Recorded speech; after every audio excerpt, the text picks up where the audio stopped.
Ayan, happy birthday sa pinakamaganda, pinakamabait, at pinaka-sexy na kapatid ko, Diyosa. Yan. Happy birthday sa iyo, bebe.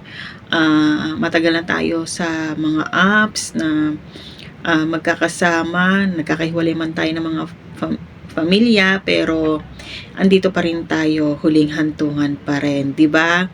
So, yun ang ang tanging hinihiling ko lang sa iyo, sa iyong karawan ay mabuhay ka hanggat gusto mo at makamit mo nawa yung mga pangarap mo sa buhay, yung mga minimithi mo at yung mga ninanais mo.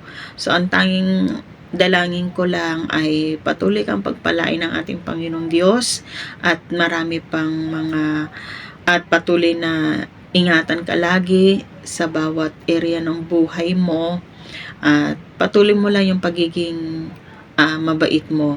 Minsan mabunganga lang pero in deep inside mabait ang kalooban. So yon, happy birthday sa iyo, bebe. Love namin, love na love kita. Lagi mo lang tatandaan, andito lang ang Ate Ever. Happy birthday muli, mabuhay ka hanggat gusto mo. Love. Hello everyone!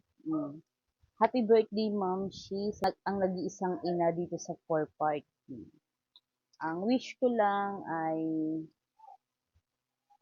good health, stay pretty, stay humble, stay as you are, at mabuhay ka hanggang gusto mo.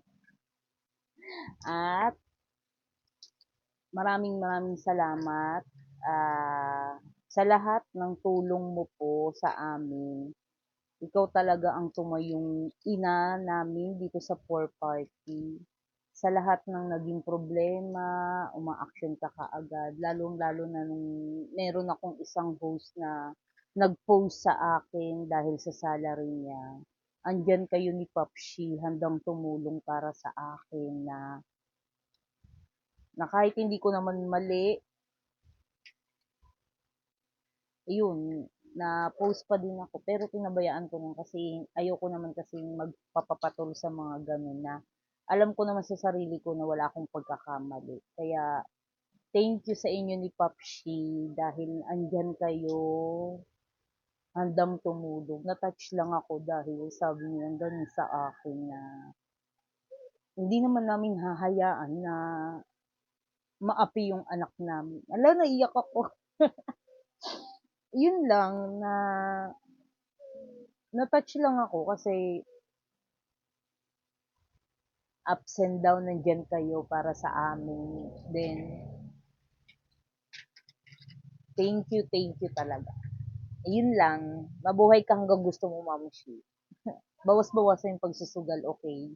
Kasi, sobra-sobra na. Addict. Yun lang. Happy birthday, Mamushi. I love you. Love you.